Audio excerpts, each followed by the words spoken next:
Bom dia, vamos ao capítulo 14, que vai tratar da batalha do inimigo para destruir sua família. Nas famílias são formados os futuros sacerdotes religiosos e leigos que vivem profundamente a sua fé, vão trabalhar bastante para a difusão do reino de Deus. E o inimigo não quer que isso aconteça, mas quer que cada pessoa se afaste da vida da santidade, e para isso, uma das armas especiais do inimigo é atacar as famílias. Há um grande santo libanês conhecido pela sua humildade e pela extraordinária milagre que sucede junto ao seu túmulo, e pela sua intercessão desde o dia de sua morte, que é São Charbel Maclouf. Assim dizia ele sobre o ataque do inimigo à família. A família é a base do plano do Senhor. E todas as forças do mal estão a concentrar todo o seu mal para destruí-la. Porque sabem que ao destruir a família, a base do plano divino será abalada. A guerra do maligno contra o Senhor é a sua guerra contra a família. E a guerra do maligno contra a família é o foco de sua guerra contra o Senhor. Porque a família é a imagem de Deus desde o início da criação deste universo. O maligno está concentrado em destruir a família, a base do plano de Deus. Já na Sagrada Escritura percebemos como o inimigo tem o ódio da família. Ao lermos o livro de Tobias, o demônio Asmodeu não queria que Sara constituísse família e sempre alcançava que seus maridos morressem um após o outro. Foi somente após a intervenção de São Rafael Arcanjo que Sara conseguiu se casar com aquele que Deus tinha preparado para ela. De toda essa narração bíblica cheia de encanto transparece a predileção e o desvelo de Deus pela santidade do matrimônio. Permite até que o demônio atue matando os 7 primeiros maridos de Sara por não serem dignos dela. Certamente haviam contraído matrimônio por sensualidade ou por cobiça, pois Sara era a herdeira única de uma razoável fortuna. Mas tudo isso, que parecia uma maldição divina sobre Sara, servia aos desígnios da providência de Deus. Deus queria que Tobias desposasse Sara, a fim de constituírem uma família santa, cujos filhos fossem a alegria dos pais por sua insigne virtude. E te asseguro que te darás filhos que serão para ti como irmãos. Tobias, capítulo 6, versículo 19. O casamento sempre esteve sob o ataque do inimigo. Se tem alguém que trabalha para fazer com que tudo acabe na frente de um juiz com a assinatura do divórcio, esse alguém é Satanás. A união conjugal foi instituída pelo próprio Criador, tornando-se sacramento de vida e de santificação, o que nos faz chamá-la de igreja doméstica. Por isso é tão visada pelo inimigo. Se no lar, na vida familiar e no casamento não há harmonia, ocorre uma contaminação generalizada de todas as outras searas, e muitos desanimam de tudo, afastando-se até de Deus. É justamente isso que o inimigo quer. A batalha espiritual não se dá propriamente entre Deus e Satanás, mas sim entre nós e o inimigo, cujo objetivo é nos afastar de Deus. E a família é um sonho de Deus para a humanidade. Tanto que Jesus nasceu no seio de uma, a Trindade Santa. Ademais, é antes de tudo uma família. Se a família acabar, acaba a sociedade. O inimigo se interpõe entre os casais e os inspira a disparar flechas de sentimentos tóxicos e atitudes insensatas, transformando o casamento em uma arena de brigas e discussões na qual nenhum dos dois ganha e todos perdem. Ao desfazer um lar, Satanás está destruindo um plano de Deus. Acompanhamos este testemunho que recebemos das graças derramadas por meio das orações do exército de São Miguel.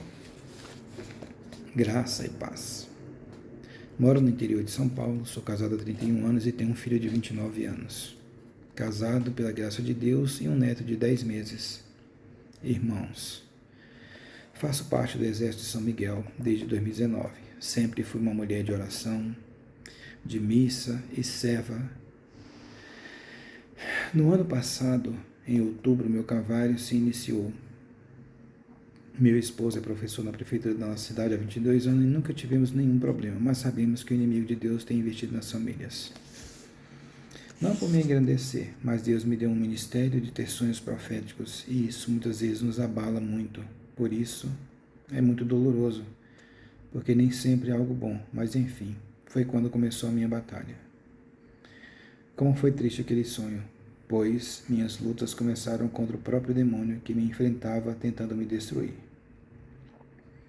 Mas como sou consagrada à Virgem de Fátima, ela estava comigo, sempre me ajudava, e então o demônio caía. Daí, eu sempre perguntava a Jesus, o que vai acontecer? Foi quando veio a resposta. Meu esposo se envolveu com uma mulher que era sua aluna. Foi uma batalha infernal, uma luta contra o próprio demônio. Meu esposo começou a ficar estranho e não me queria mais. Não queria continuar com o nosso matrimônio. Meu chão se abriu.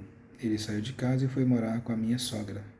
Só que nossas casas são juntas. Fiz o retiro de carnaval com vocês e a certeza cada vez mais era de que ele estava sendo enganado pelo mal.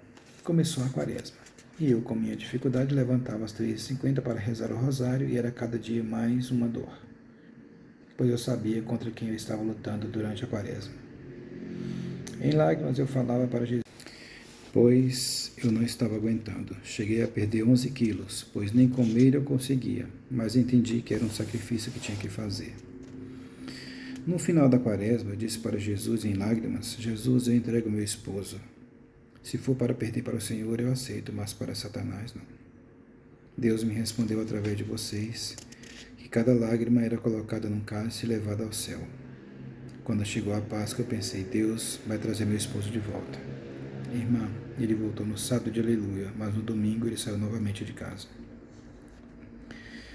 Aí começou a semana da misericórdia, eu disse para Jesus, Senhor, eu preciso ver mais essa semana?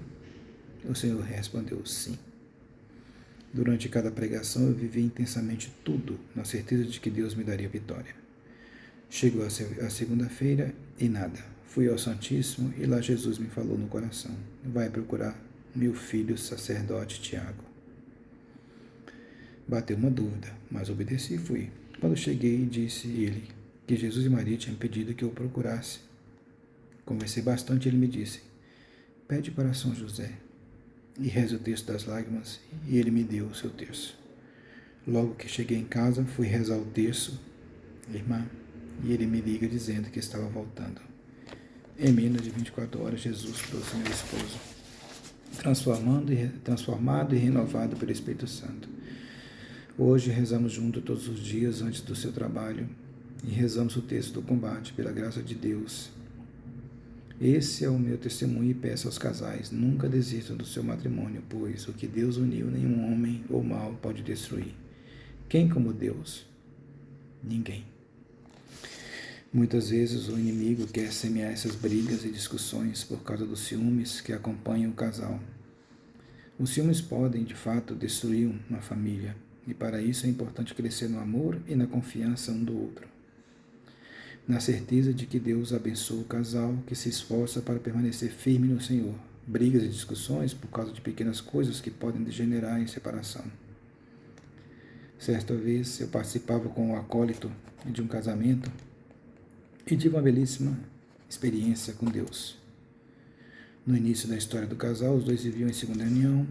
Em uma casa havia muita discussão, até que tiveram uma profunda experiência com Deus e começaram a trilhar um caminho de volta à igreja, cujo primeiro fruto dentro da casa foi a diminuição das brigas. Perceberam o pecado de adultério em que viviam e escolheram que viver em estado de graça seria a decisão mais importante de sua vida. Devidamente acompanhados por um sacerdote, decidiram guardar o processo de nulidade do casamento de um deles, que os impedia de se casarem, colocando-se nas mãos de Deus e vivendo em castidade. Já haviam decidido que se o casamento anterior dele não fosse considerado nulo, cada um iria trilhar o seu próprio caminho de busca de santidade. Após um longo processo que demorou anos para chegar a um bom termo, afinal a sentença do tribunal eclesiástico foi de quem o casamento anterior dele havia sido nulo, o que poderia se casar. Na celebração do matrimônio, os dois estavam muito emocionados e o padre dizia, se você quer ser feliz no matrimônio, aprenda a fazer o outro feliz. Porém, se você quer ser muito feliz, decida-se a buscar a Deus vivendo na sua graça. Depois busque fazer o outro feliz. Receita de felicidade e santidade. Quando o arcanjo São Gabriel disse a Nossa Senhora que ela tinha encontrado graça diante de Deus, em Lucas capítulo 1, versículo 30, a expressão quer dizer, primeiramente, que ela encontrou favor, benevolência diante de Deus. Contudo, há um significado muito mais profundo. A Virgem Maria é a cheia de graça. Desde a sua Imaculada Conceição, ela tem a plenitude da graça e intercede por cada um de nós que a pedimos para que possamos voltar à graça de Deus. Essa é uma frase do nosso querido Papa João Paulo VI. Querido Papa Paulo VI, que em um de seus discursos, no ano de 1972, diz: tudo o que nos defende do pecado protege do inimigo invisível. A graça é a defesa decisiva. Nessa colocação do Papa Paulo VI está o grande caminho de cura e libertação que todos nós devemos traçar quando tratamos das realidades espirituais, principalmente quando o que está em questão são as ações extraordinárias do demônio sobre a vida de uma pessoa. Certamente, sobre essas realidades das ações extraordinárias do demônio, posso afirmar que não há outro caminho e outra via que não seja viver profundamente na graça de Deus. O grande problema que eu encontro ao falar sobre isso com as pessoas é que, quando explico que o caminho para a libertação delas é viver de fato na graça de Deus, por incrível que pareça, algumas saem decepcionadas. É possível ver a expressão de desânimo no rosto de alguns. Parece brincadeira, mas não é.